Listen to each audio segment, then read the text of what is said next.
우리 다 같이 말씀 보도록 하겠습니다. 말씀은 누가복음 1장입니다.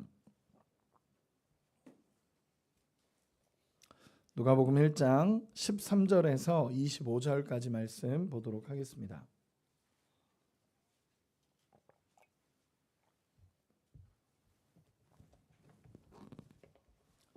누가복음 1장 13절에서 25절까지의 말씀입니다.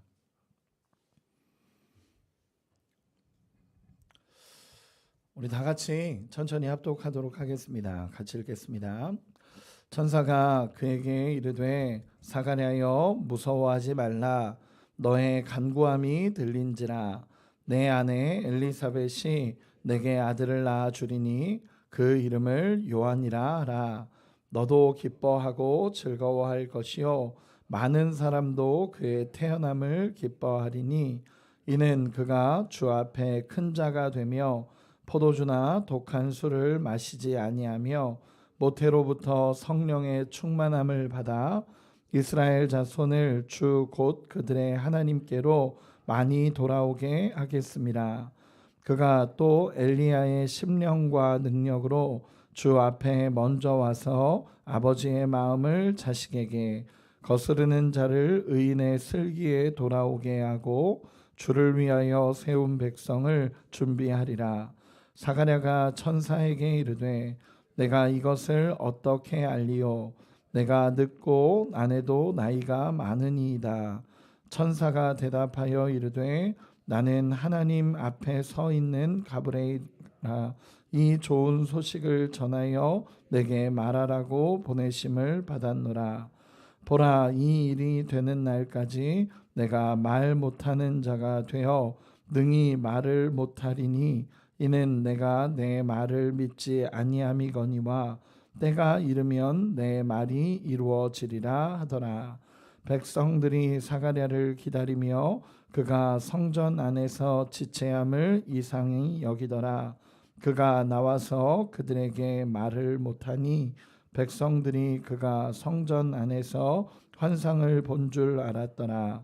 그가 몸짓으로 뜻을 표시하며 그냥 말 못하는 대로 있더니 그 직무의 날이 다 되매 집으로 돌아가니라.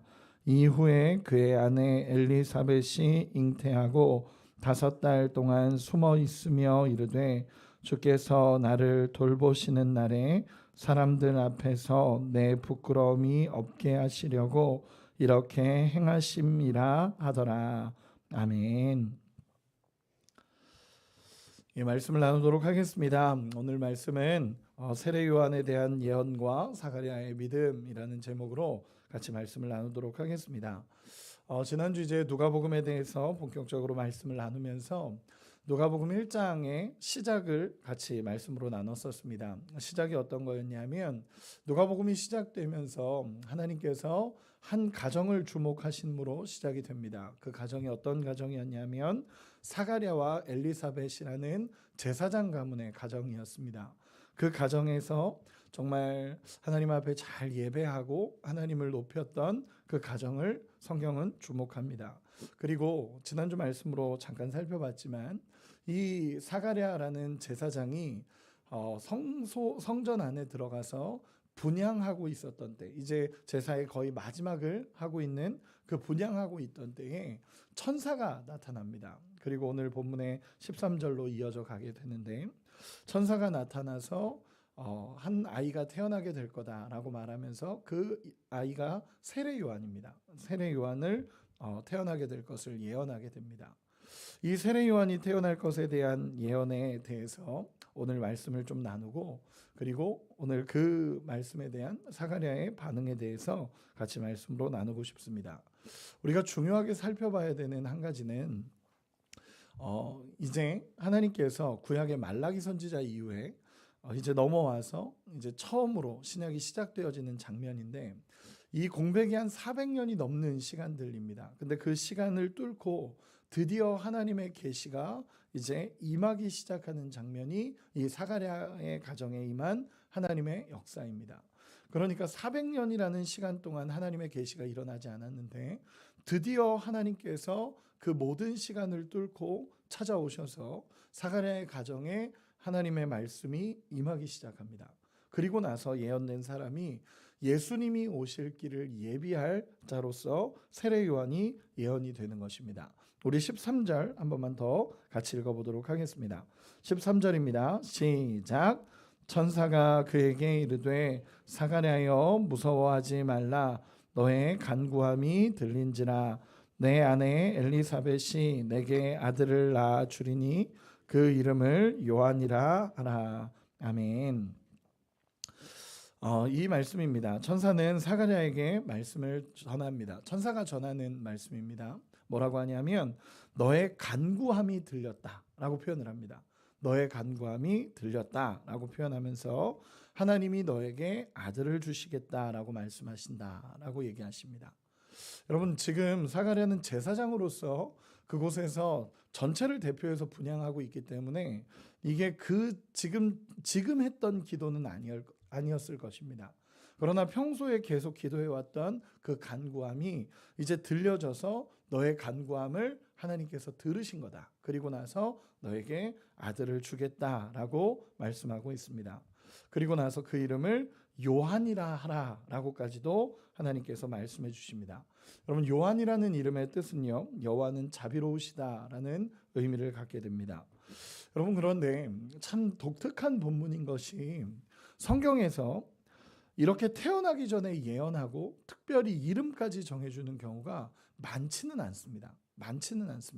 그런데 하나님께서 요한이라는 이름을 주시면서 이 아이가 태어날 거다라고 이야기를 하십니다.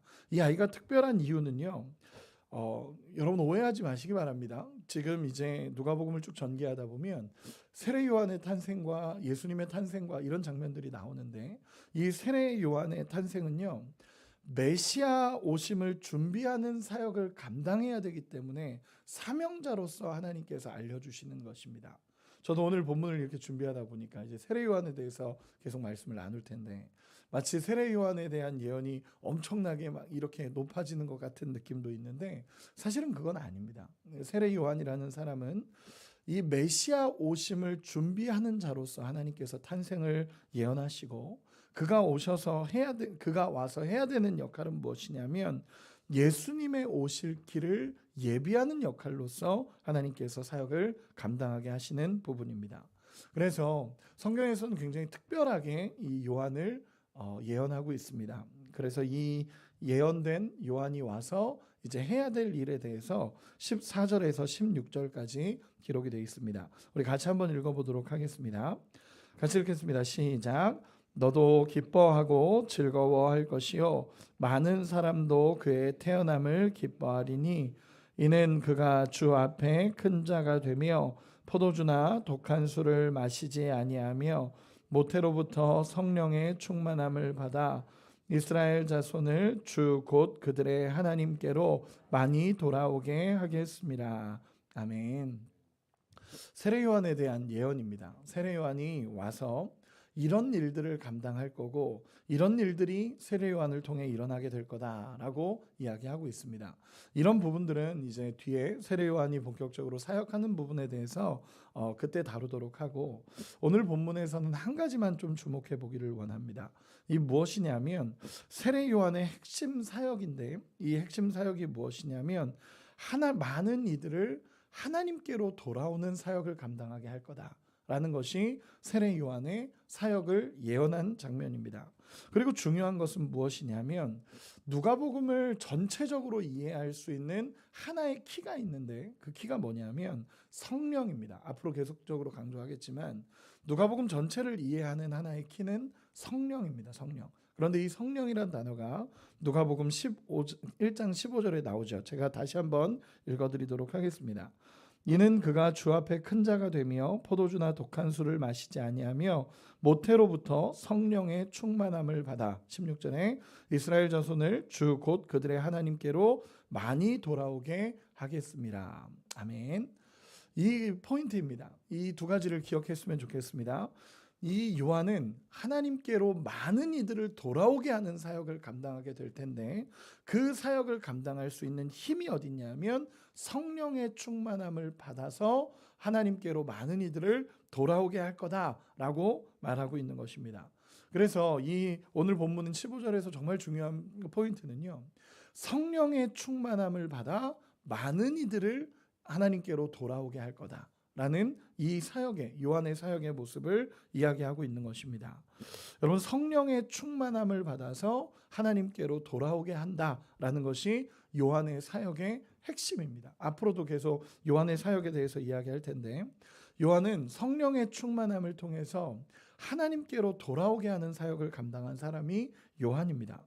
여러분 그러면 한번 이렇게 물어보겠습니다. 요한이 실제로 이제 나이가 들고 이때는 태어나기 전의 이야기니까 나이가 들고 요한이 외쳤던 메시지는 무엇이었을까요? 회개입니다. 우리 한 구절만 찾아보겠습니다. 3장 8절입니다. 3장 8절 요한의 외침입니다. 우리 한 구절만 같이 읽도록 하겠습니다. 같이 읽겠습니다. 시작. 그러므로 회개에 합당한 열매를 맺고 속으로 아브라함이 우리 조상이라 말하지 말라. 내가 너희에게 이르노니 하나님이 능히 이 돌들로도 아브라함의 자손이 되게 하시리라. 아멘. 요한의 핵심 사역은요. 회개를 외치는 것이었습니다. 회개를 외치는 것이고 하나님께로 돌아와야 된다. 너희가 하나님께로 돌아오지 않고 너희가 아브라함의 자손이라고 말하지 마라. 아브라함의 자손이라고 말하지 마라. 하나님 앞에 철저하게 회개하고 너의 마음을 하나님 앞에 굴복하고 하나님 앞에 돌아와야 된다라고 외치는 회개의 사역이었습니다. 여러분 이 회개의 사역을 감당할 수 있는 힘이 무엇이었냐면 성령의 충만함입니다. 그래서 오늘 본문에서 1장 15절에서 제일 먼저 강조되는 게 요한은 성령으로 충만함을 받아 하나님께로 돌아오는 사역을 감당하게 될 거다라고 예언된 그대로 이 세례 요한은 나중에 사역의 핵심은 하나님 앞에서의 회개를 외치며 많은 이들을 예수께 돌아오게 하는 역할을 감당하게 된다라는 것입니다. 여러분 그리고 또 하나를 보자면 여러분 이미 400년 이상 하나님의 계시가 임하지 않고 있었던 시점입니다. 400년이 넘는 시간 동안 하나님의 계시가 임하지 않는 시점. 여러분 한번 생각해 보시기 바랍니다. 얼마나 사람들의 마음이 딱딱해지겠습니까? 얼마나 사람들의 마음이 굳어지겠습니까? 그러니까 바리새인들, 서기관들, 지식들은 발전하는데 하나님의 임재가 없으니까 마음이 딱딱해지고 굳어져 버리고 그런 굳은 마음을 부드럽게 할 수가 없는 상황들이었습니다. 그런데 이 세례 요한이 와서 외쳤던 하나님 앞에 돌아와라, 회개하라 이런 이 외침이 성령의 음성으로 들려질 때 그 굳었던 마음이 부드러운 마음으로 바뀌는 것입니다.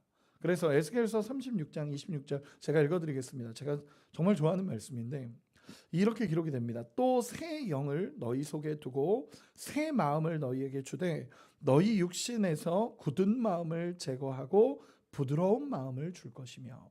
아멘. 하나님의 영이 임하면요 굳었던 마음을 부드럽게 만들고 굳었던 딱딱해졌던 그 생각을 부드럽게 만들어서 하나님 앞에 돌아오게 하는 것이 무엇이냐면 성령입니다. 성령. 여러분 그래서 우리가 정말 하나님 앞에 내 마음이 굳어져 가고 하나님 앞에 내가 회개가 되지 않고 하나님 앞에 뭔가 막막하게 느껴질 때는요 성령을 구하셔야 됩니다. 성령을. 하나님의 영을 구하고 하나님의 영이 우리 안에 임재하기를 원합니다 라고 고백하며 하나님 앞에 나가야 한다라는 것입니다. 이 오늘 본문에서의 핵심이 이겁니다. 세례 요한은요 성령의 충만함을 받아서 주 앞에 돌아오게 하는 사역을 감당하는 자로서 하나님이 세우시고 그리고 무엇보다 중요한 것은요 이 사역이 하나님의 길, 주님이 오시는 길을 예비하는 사역이 될 거다라고 하나님께서 예언하시는 것입니다. 엄청난 사역이죠. 주 앞 그 딱딱해져 갔던 그 사람들의 마음에 400년 이상 동안 굳어져 버린 그들의 마음에 성령의 충만한 사역자가 가서 정말 하나님의 마음을 가진 사역자가 가서 회개를 외치고 하나님 앞에 외칠 때 그들의 굳었던 마음이 부드러워지며 아버지께 돌아오기 시작하는 그것이 하나님이 예비한 자의 모습으로서 사역을 감당하는 자의 모습이라는 것입니다. 메시아의 오실 길을 예비하는 것이 무엇이었냐면 이스라엘 백성들을 회개의 자리로 돌아오게 하고 하나님 앞에 돌아오게 하는 사역을 감당하는 것이 메시아 오실 길을 예비하는 자의 사역이었다라는 것을 오늘 본문을 통해 우리가 알 수 있습니다. 그러면 한 가지만 더 살펴봤으면 좋겠습니다. 천사가 이 사가랴에게, 제사장에게 이야기한 겁니다. 네가 이제 너의 간구함이, 너희가 그렇게 간구했던 그것이 이제는 이루어질 거다. 하나님이 너에게 아들을 주실 거고 그 아들을 요한이라고 해서 성령의 충만함으로 말미암아 많은 이들을 하나님께 돌아오는 사역을 감당하는 자로 너 아들을 세울 거다 라고 이야기한다면, 여러분이라면 그 천사 앞에서 어떻게 반응하시겠습니까? 제가 어떻게 반응할까라고 생각해 보면 아멘 이라고 할 것 같습니다. 아멘, 하나님이 역사하실 줄 믿습니다. 아멘, 하나님이 역사하실 줄 믿고 하나님이 그렇게 일하실 줄 믿습니다. 아멘 이라고 할 것 같습니다. 그런데 사가랴가 어떻게 반응한지 아십니까? 우리 18절 같이 한번 읽어보도록 하겠습니다. 18절, 1장 18절입니다. 같이 읽겠습니다. 시작. 사가랴가 천사에게 이르되 내가 이것을 어떻게 알리요? 내가 늙고 아내도 나이가 많으니이다. 아멘. 너무 생뚱맞은 대답 아닙니까? 뭐라고 하냐면요, 사가랴가 천사에게 이르되 내가 이것을 어떻게 알겠습니까? 하나님이 말씀하신 그 말씀을 내가 어떻게 알겠습니까? 내가 늙었고 내 아내도 나이가 많습니다 라고 이야기합니다. 여러분, 천사 입장에서도 하나님 입장에서도 엄청나게 감동할 줄 알았을 것 같습니다. 이 말씀을 이렇게 하면 이 감동이 돼야 되지 않습니까? 감동이 되고 아멘 하고 그걸 받아들여야 될 것 같습니다. 그런데 사가랴는 이것을 받아들일 만한 믿음이 없는 겁니다. 그러면서 하나님의 말씀을 현실보다 작게 여기니까 내가 늙고 내 아내도 나이가 많습니다 라고 얘기하는 것입니다. 여러분, 그런데 한번 생각해 보시기 바랍니다. 하나님이 찾아오셔서 뭐라고 말씀하셨죠? 너의 간구함이 들렸다 라고 이야기합니다. 너무 아이러니하지 않습니까? 이게 이겁니다. 기도 열심히 해놓고 하나님 응답 주셨는데 그게 어떻게 가능합니까? 라고 얘기하는 이런 상황입니다. 여러분, 너무 황당하지 않습니까? 저는 근데 이런 상황을 우리도 많이 겪는다라고 생각합니다.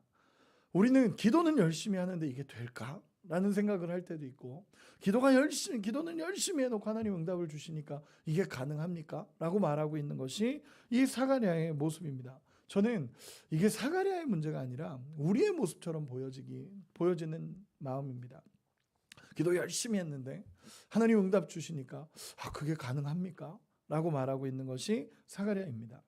오히려 천사가 당황하고 천사가 황당하게 이야기합니다. 우리 19절 20절 같이 한번 읽어보도록 하겠습니다. 19절 20절입니다. 같이 읽겠습니다. 시작. 천사가 대답하여 이르되 나는 하나님 앞에 서 있는 가브리엘이라. 이 좋은 소식을 전하여 내게 말하라고 보내심을 받았노라. 보라, 이 일이 되는 날까지 내가 말 못하는 자가 되어 능히 말을 못하리니 이는 네가 내 말을 믿지 아니함이거니와 때가 이르면 내 말이 이루어지리라 하더라. 아멘.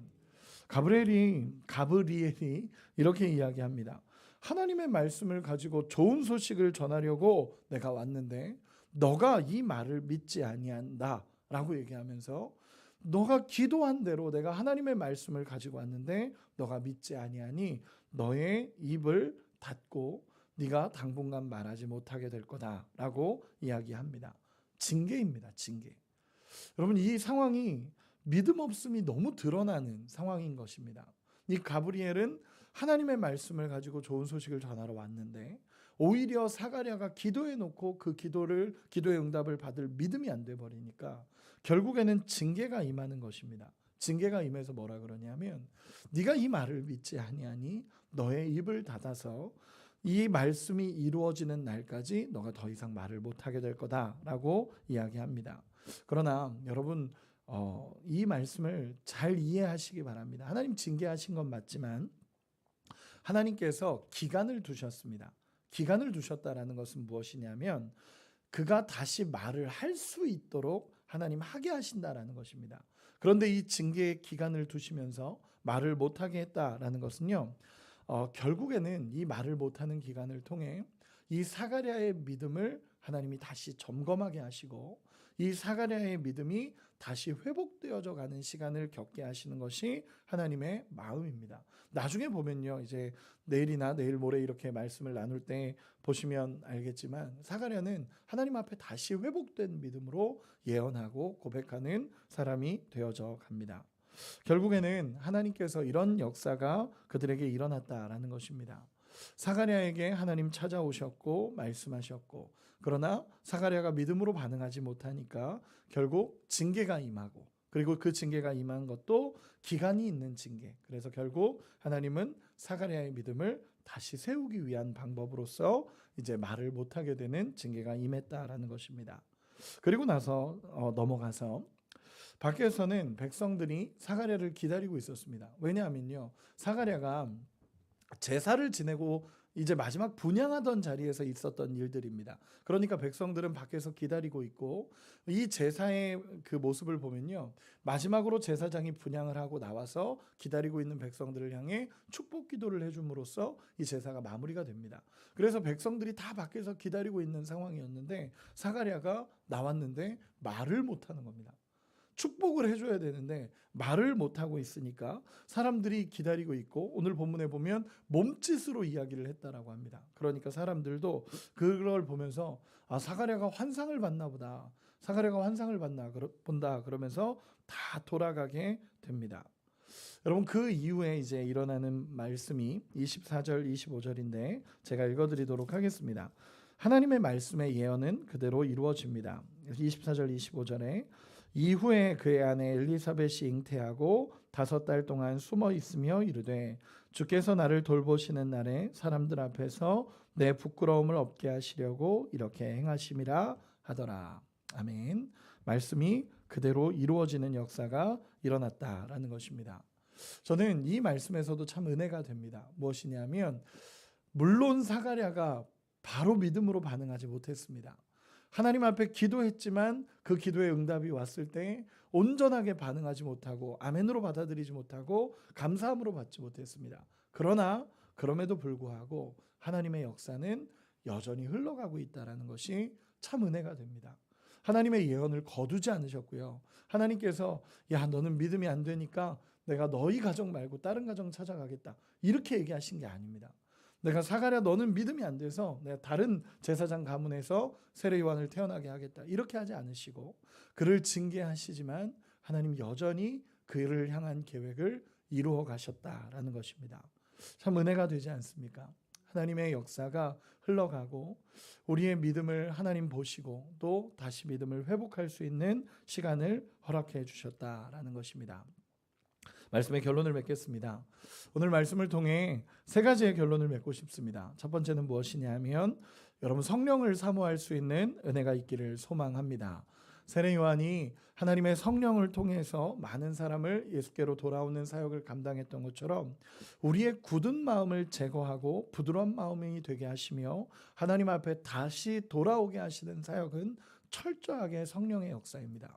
오늘도 우리의 삶에 성령의 역사하심으로 말미암아 우리의 굳었던 마음이 깨어지고 부드러운 마음이 되어지는 역사가 일어나기를 소망합니다. 이 부드러운 마음을 많이 설명할 수 있겠지만 딱 하나로만 설명하자면, 하나님의 말씀이 들려져서 그 말씀에 반응하고 딱딱했던 마음이 깨져서 하나님의 말씀을 그대로 흡수하는 것이 부드러운 마음이라고 확신합니다. 그렇게 성령의 충만함을 구하시고 오늘도 하나님의 역사를 구하는 우리가 되기를 소망합니다. 두 번째는 하나님의 말씀에 아멘으로 반응하며 우리의 불신을 제거할 수 있는 은혜가 있기를 소망합니다. 이 사가랴가 하나님의 말씀에 아멘으로 반응하지 못하고 결국 불신앙의 말을 하게 됩니다. 그에 따른 징계는 오늘 살펴보게 됐는데, 여러분 오늘 우리의 마음에도 혹시 이런 마음이 없는지는 돌아보기 원합니다. 우리가 이 새벽에 와서 하나님 앞에 기도합니다. 그렇다면, 기도했다면 하나님 앞에 소망을 두고 믿음으로 나아갈 수 있는 은혜가 있기를 소망합니다. 그리고 마지막으로 이렇게 하나만 이야기하고 마무리하고 싶습니다.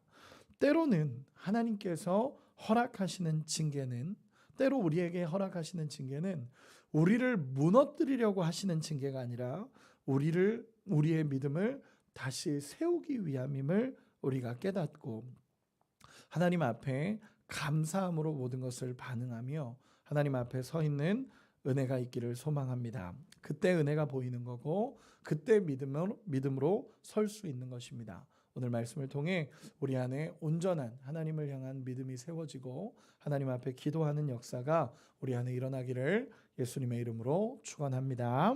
기도하겠습니다.